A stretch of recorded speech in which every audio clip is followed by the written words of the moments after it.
Wesh les opérateurs et bienvenue à l'agence. Donc aujourd'hui, comme d'habitude, dimanche 14 h, nouvelle capsule. Alors on se retrouve tout simplement pour 3 parfums pour commencer une collection. Vous l'avez vu dans le titre, c'est parti.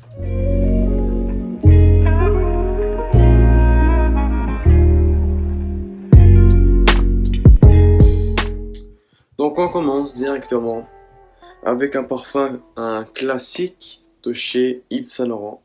Un parfum pour hiver, un parfum épicé, un parfum qui est selon moi le meilleur compliment getter de ma collection, celui qui m'a apporté le plus de compliments, La Nuit de l'Homme. La Nuit de l'Homme, un classique de chez Classique.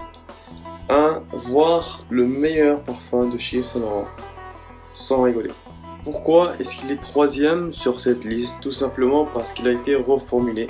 Une reformulation, brièvement, c'est lorsqu'une compagnie prend un parfum, prend la composition et modifie l'ingrédient utilisé. Par exemple, dans ce parfum, on a de la fève de tonka, de la cardamone, du musc et de la lavande. Et beaucoup plus d'autres notes. Je suis pas sûr pour le musc. Mais parmi toutes ces notes, il y a une note qui a été modifiée, c'est la fève de tonka. Non, la cardamone. La cardamone qui a été synthétisée, on va dire. Avant, la cardamone utilisée dans La Nuit de l'Homme était une note naturelle, extraite de la cardamone. Aujourd'hui, c'est une cardamone synthétique. Et c'est pour ça que je l'ai placé en deuxième place. Le parfum est différent qu'avant. Le parfum avant reste un des top 5 meilleurs parfums que l'histoire a connu. Donc La Nuit de l'Homme par Yves Saint Laurent. Troisième position pour commencer une collection. Ensuite, un parfum pour homme, pour un jeune entre 25 et 16 ans. Quelqu'un qui désire commencer en parfumerie, en collection plutôt, pour sentir bon, attirer les femmes, pour se sentir confortable avec un groupe de gens. On pourrait dire ça comme ça. Le Jean-Paul Gaultier Ultra Mâle. Jean-Paul Gaultier Ultra Mâle, un autre classique, un parfum de son original qui est le parfum, un des parfums les plus vendus pour hommes de l'histoire, le Jean-Paul Gaultier le Mâle. Là on a le Ultra Mâle qui est tout aussi bien que le premier. La différence entre les deux, on a tous les deux la note de lavande. Cette fois, on a une note de chewing-gum avec une note de poire. Donc, la poire qui est synthétique, le parfum est synthétique, mais croyez-moi que c'est un bon parfum pour commencer une collection. Ensuite, on a un parfum pour tous les âges, un parfum frais, viril, qui peut être mis dans 3 saisons. C'est le Dylan Blue de chez Versace. Ce parfum, dans une collection, c'est un joyau. C'est une perle rare. Pour être vraiment sincère, c'est le parfum qu'on devrait tous avoir dans notre collection.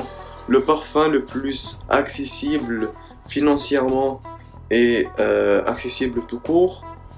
On a un parfum qui coûte pas cher, un parfum qui sent bon, un parfum qui est l'odeur et rappelle le propre, qui est viril.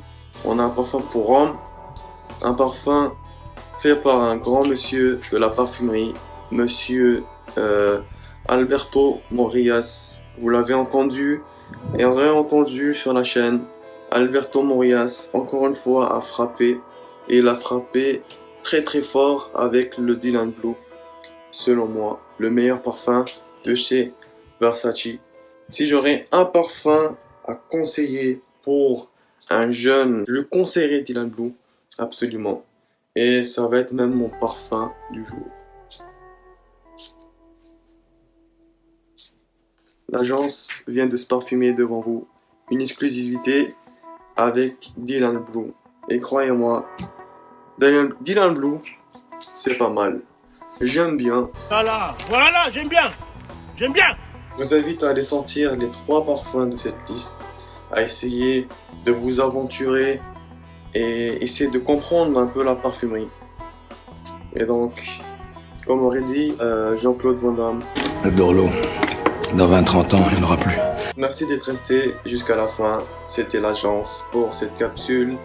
On se retrouve dimanche prochain, 14 h, comme d'habitude. Likez, abonnez-vous, commentez et partagez.